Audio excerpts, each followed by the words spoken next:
Good afternoon everyone, and thank you to all the parents and teachers who have come here this afternoon to learn all about health and physical education and what that looks like for our grade 5s next year. I am Mrs. Harreman and I am one of the HPE teachers here, so let's just jump straight into the curriculum and see what's in store. Health and physical education is broken down into 2 strands, 3 sub-strands with 11 focus areas. The first strand is personal, social and community health.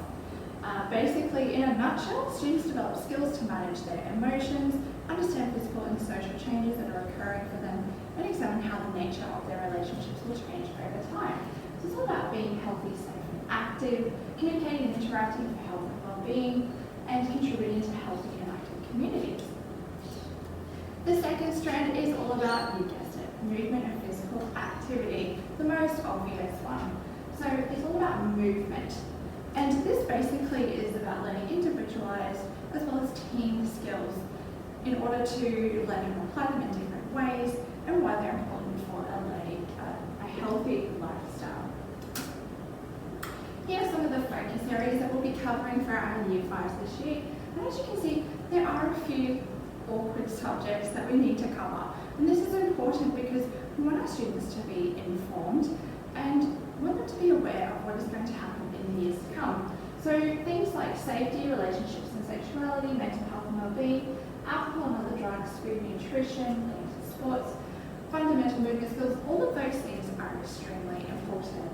And we believe that together the 2 strands will combine in order to help us teach our kids a complete sense of well-being.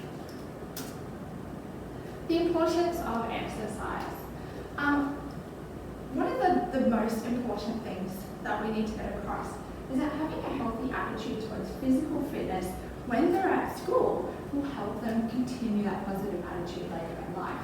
It also increases energy levels, maintains healthy weight, it reduces diseases from occurring, it builds team building skills and improves brain function.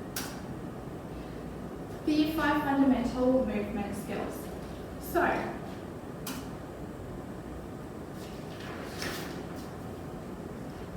fundamental movement skills, they basically involve specific learned movement of body parts such as hands, feet, legs, arms, that kind of thing.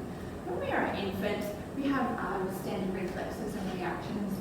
Rudimentary movement skills is learning how to walk and fall and those kinds of things.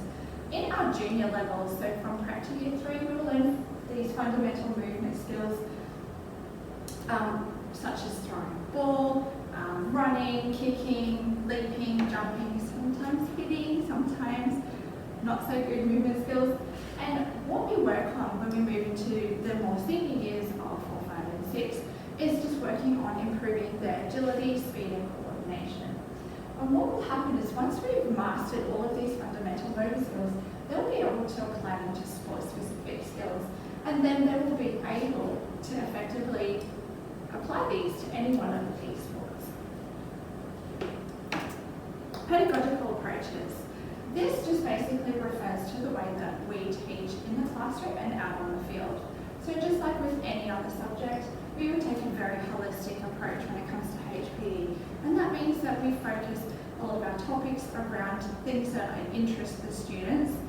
We do game-based approaches. We have a lot of Indigenous games which encourage that really important cultural perspective, as well as differentiating a lot of our activities that will suit all levels of ability. Teachers will demonstrate, will model and will question our students so that it covers a range of different ways that students learn. Ultimately, us teachers are aiming to provide students with essential skills necessary to maintain their own physical and mental health. So now that you guys are all up to date with the Year 5 curriculum and how important health